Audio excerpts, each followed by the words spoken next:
Hello everyone. Today we are going to look into three short notes from examination point of view. Three important short notes. Theatre of absurd, theatre of cruelty and the epic theatre.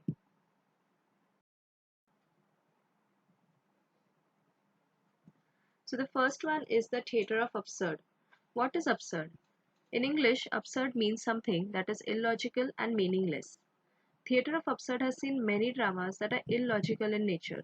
Like in these dramas, there is no sense, no logic, nothing, absolutely nothing. Totally illogical, meaningless, or senseless. What are the characteristics of the theatre of absurd? The substitution of inner landscape from an outer world. Lack of clear division between fantasy and fact. The person who is writing or the person who is reading does not really understand whether it's true or it is untrue.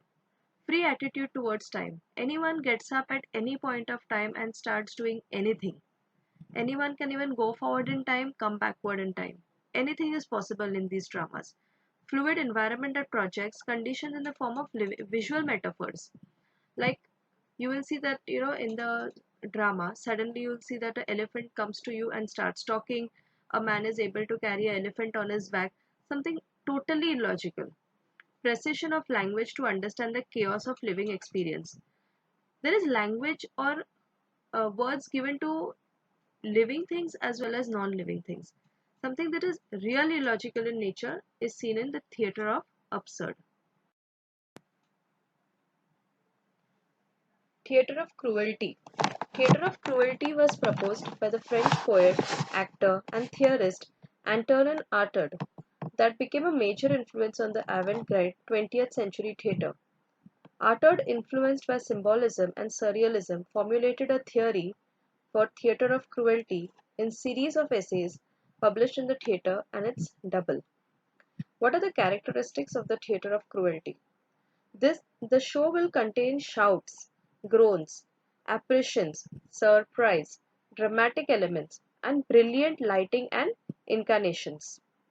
Staging, the stage will be the starting point of the theoretical creation. The stage will be a very important part for these particular dramas. Good lighting will be seen, dramatic elements will be seen, lot of surprises, too many people shouting, groaning, too many dramatic elements are seen in this theatre of cruelty. Stage language to give meaning to words and the significance they have in dreams and connection between different levels of expressions, rhythms, movement, gestures, and music. Musical instruments also will be used. Costumes, modern costumes to be avoided and age-old costumes to be used for rituals, traditions, and give the experience to new dimension. So we'll see that new or modern costumes are not being used by the characters, but they are using old age costumes. The stage auditorium to be replaced by a single, undivided locale without any partition, enabling direct contact between the audience and the show. The audience will be able to have a direct contact. There will not be any partition on the stage or it will not even be divided. So this is the theatre of cruelty. Let's look at the last one, that is the epic theatre. What's the meaning of the epic theatre? Epic theatre is the main type of theatre, outlined and created by Bertolt Brecht. He is the one who created the epic theatre. What is the definition of the epic theatre?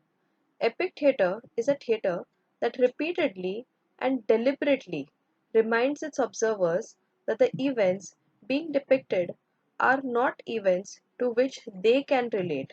Thus, epic theatre is epic in the sense that it is not fully understood or it is not even fully understandable. So let's look at the characteristics of the epic theatre. Epic theatre is characterized by the use of episodes to depict small scenes that are vital parts of a large whole. The isolation and alienation of the audience from the play and the use of actors, gestures, or facial movements or tone of voice, a technique called gestures. Epic theatre is meant to inspire the audience to political change.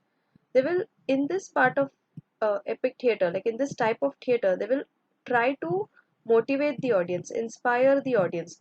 But again, it is nothing that is totally connected with the audience. What is the aim of the epic theatre? The aim of the epic theatre is to induce political and social change. They want to put into people a political and social change. They want people to change in their political way and in their social way. How? By distancing itself from the audience, epic theatre hopes to communicate truth about socialism or other political ideologies to them. So these were the three short notes: theatre of absurd, theatre of cruelty, and epic theatre. These are short notes, and hence I've not given a lot of content, because when it comes to short notes, we can write like 3 sides of a page, and that should be enough for a 7-mark answer. Thank you.